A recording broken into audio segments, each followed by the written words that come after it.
Hello everyone, welcome to talk. നമ്മൾ ഇന്ന് പറയാൻ പോകുന്ന കാര്യം എന്ന് പറയുന്നത് വളരെ സിമ്പിൾ ആയിട്ടുള്ള കാര്യമാണ്.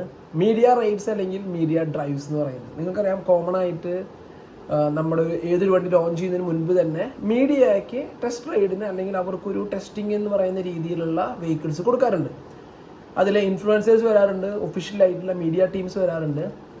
ഏറ്റവും ആദ്യത്തെ കാര്യം എന്താണെന്ന് വെച്ചിട്ടുണ്ടെങ്കിൽ, ഇതിൽ ചില ബ്രാൻഡുകളെ സപ്പോർട്ട് ചെയ്യുന്ന ഇൻഫ്ലുവൻസേഴ്സ് ഉണ്ട്, ചില ബ്രാൻഡുകളെ സപ്പോർട്ട് ചെയ്യുന്ന മീഡിയാസ് ഉണ്ട്. അവർ തമ്മിലുള്ള ചില പ്രശ്നങ്ങളൊക്കെ ചില സമയത്ത് ഞാൻ കാണാറുണ്ട്. അടുത്തൊരു കാര്യം, പോസിറ്റീവ് മാത്രം പറയുന്ന മീഡിയ ടീമുകളുണ്ട്. പോസിറ്റീവ് മാത്രം ഇൻഫ്ലുവൻസേഴ്സ് ആണെന്നുണ്ടെങ്കിലും ഓൾമോസ്റ്റ് ഒരു 90% മീഡിയ എന്ന് പറയുന്നതും ഇൻഫ്ലുവൻസേഴ്സ് എന്ന് പറയുന്നതും ഒരു ബ്രാൻഡ് വിളിച്ചിട്ടുണ്ടെങ്കിൽ അതിന് പോസിറ്റീവ് മാത്രം സംസാരിക്കുന്നവരായിരിക്കും. അതിലൊരു 10% ആളുകൾ മാത്രമായിരിക്കും കുറച്ചൊക്കെ ഉള്ള കാര്യങ്ങൾ ഉള്ള പോലെ പറയുന്നത്. ബാക്കിയെല്ലാം ഈ പറയുന്ന പോലെ എന്താ പറയുക, ബ്രാൻഡിൻ്റെതായിട്ടുള്ള ഏതൊരു മീഡിയ റൈഡിന് പോകുമ്പോഴും അല്ലെങ്കിൽ മീഡിയ ഡ്രൈവിന് പോകുമ്പോഴും ഒരു ക്രൈറ്റീരിയ ഉണ്ടായിരിക്കും. നിങ്ങൾ ഇങ്ങനെയൊക്കെ പറയാൻ പാടുള്ളൂ, ഇങ്ങനെയുള്ള കാര്യങ്ങൾ പറയാൻ പാടുള്ളൂ, ചില കാര്യങ്ങളൊക്കെ നിങ്ങൾ ഇത്ര സമയത്തിനുള്ളിൽ ശേഷം മാത്രമേ പറയാൻ പാടുള്ളൂ. അങ്ങനെയുള്ള പല ക്രൈറ്റീരിയാസ് ഉണ്ടായിരിക്കും. അപ്പോൾ എംബാർഗോ എന്നൊക്കെ പറയും. സോ എംബാർഗോനനുസരിച്ചിട്ടാണ് പല ബ്രാൻഡുകളും അല്ലെങ്കിൽ പല മീഡിയാസും പല കാര്യങ്ങൾ പറയുന്നത് തന്നെ.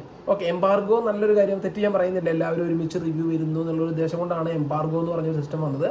പക്ഷേ ഉള്ളത് പോലെ പറയാനായിട്ട് പല മീഡിയാസിനും സാധിക്കാറില്ല. അതെന്താണെന്ന് വെച്ചിട്ടുണ്ടെങ്കിൽ, ഉള്ളത് പോലെ പറയാനായിട്ട് പേടിയാണ്. പിന്നെ അവരെ ആ ഒരു മീഡിയ റൈഡിന് വിളിക്കുമോ അല്ലെങ്കിൽ അവർക്ക് കിട്ടുന്ന ബെനിഫിറ്റുകൾ കിട്ടുമോ കിട്ടില്ലയോ എന്നുള്ള ഡൗട്ട് കൊണ്ടാണ് പല മീഡിയാസും പോസിറ്റീവായിട്ടുള്ള കാര്യങ്ങൾ മാത്രം സംസാരിക്കുന്നത്.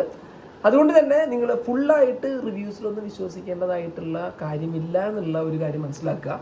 അടുത്തൊരു കാര്യം എന്ന് പറയുന്നത് സ്പെക്കിനെ കുറിച്ചാണ്. സ്പെക്ക് എന്ന് പറയുമ്പോൾ ഒരു വെഹിക്കിളിൻ്റെ സ്പെക്കിൻ്റെ കാര്യത്തെ കുറിച്ച് സംസാരിക്കുമ്പോൾ ചിലപ്പോൾ ചില വെഹിക്കിൾസ് ആ ഒരു സ്പെക്കുള്ള പോലെ തന്നെ എന്താ പറയുക പെർഫോം ചെയ്യുന്ന ഒരു വെഹിക്കിൾ ആവണമെന്നില്ല. ചിലപ്പോൾ സ്പെക്കിനേക്കാൾ കൂടുതൽ നമുക്ക് ബെറ്റർ ആയിട്ട് പെർഫോം ചെയ്യാനായിട്ട് സാധിക്കും. ഇനി ചില മീഡിയാസ് അല്ലെങ്കിൽ ചില ഇൻഫ്ലുവൻസേഴ്സ് ആ ഒരു ബൈക്ക് അല്ലെങ്കിൽ ആ ഒരു കാറിനെ ഭയങ്കരമായി എക്സ്പോസ് ചെയ്തിട്ട് നമുക്കൊക്കെ എന്ത് വേണമെങ്കിലും സാധിക്കാവുന്ന രീതിയിലൊക്കെ റിവ്യൂസൊക്കെ ചെയ്ത് കാണിക്കുന്നത് ഞാൻ കണ്ടിട്ടുണ്ട്. അതിൻ്റെ കാര്യം എന്താണെന്ന് വെച്ചിട്ടുണ്ടെങ്കിൽ വളരെ സിമ്പിൾ ആയിട്ടുള്ളൊരു കാര്യമാണ്. നിങ്ങൾക്കറിയാം, അവർക്ക് തരുന്ന ബൈക്സ് അല്ലെങ്കിൽ കാർ ആയിക്കോട്ടെ, അത് അവരുടെ സ്വന്തം വണ്ടിയല്ല. അത് നമുക്ക് എന്താ പറയുക, നമുക്ക് ഒരു ടെസ്റ്റ് റൈഡിന് നിങ്ങൾ പോയി കഴിഞ്ഞിട്ടുണ്ടെങ്കിൽ നിങ്ങൾ എങ്ങനെ വണ്ടി ഓടിക്കാം? നമ്മുടെ സ്വന്തം വണ്ടി ഓടിക്കുന്ന പോലെ കെയർ ചെയ്തിട്ടാണ് ഓടിക്കുക? അല്ല, നമ്മളതിൻ്റെ മാക്സിമം പെർഫോമൻസ് നമ്മൾ നോക്കും. മാക്സിമം പെർഫോമൻസ് നോക്കുമ്പോൾ ചിലപ്പോൾ അത് ബോട്ടം ഔട്ട് ചെയ്യുന്നുണ്ടായിരിക്കും, അതിന് മാക്സിമം ഒരു കൺട്രോളിന് ഇഷ്യൂസ് ഉണ്ടായിരിക്കും. അതുപോലെ തന്നെ സസ്പെൻഷൻ ആണെങ്കിലും എഞ്ചിനിലാണെന്നുണ്ടെങ്കിൽ പല മിസ്റ്റേക്സ് ഉണ്ടായിരിക്കും. പക്ഷെ നമ്മളതൊന്നും ടേക്ക് കെയർ ചെയ്യില്ല. നമ്മൾ അടിച്ച് പൊളിച്ച് ആ ഒരു വണ്ടിയുടെ പെർഫോമൻസ് കാണിക്കുക എന്നുള്ള ഉദ്ദേശം കൊണ്ട് മാത്രം കാണിക്കും. പക്ഷേ ഈ പറയുന്ന പോലെ കുറേ ലിമിറ്റേഷൻസ് കൂടിയാണ് അത് കാണിക്കുക. പക്ഷെ ആ ഒരു ലിമിറ്റേഷൻ പല ബ്രാൻഡുകളും പറയില്ല.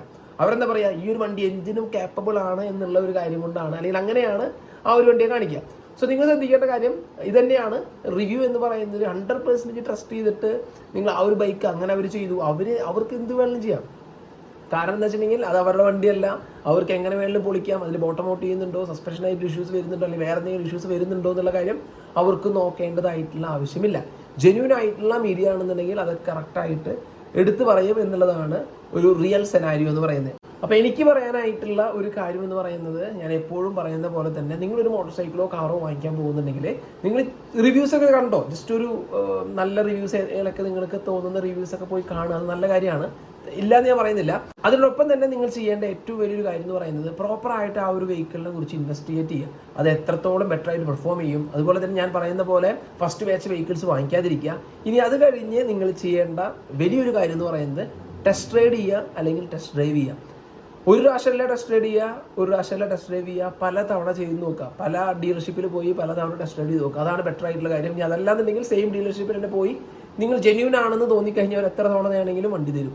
സോ അങ്ങനെ ടെസ്റ്റ് ഡ്രൈവ് ചെയ്തിട്ട് നിങ്ങൾ ഒരു ബൈക്ക് അല്ലെങ്കിൽ ഒരു കാർ ഫിക്സ് ചെയ്യാണ് ബെറ്റർ ആയിട്ടുള്ളൊരു ഓപ്ഷൻ.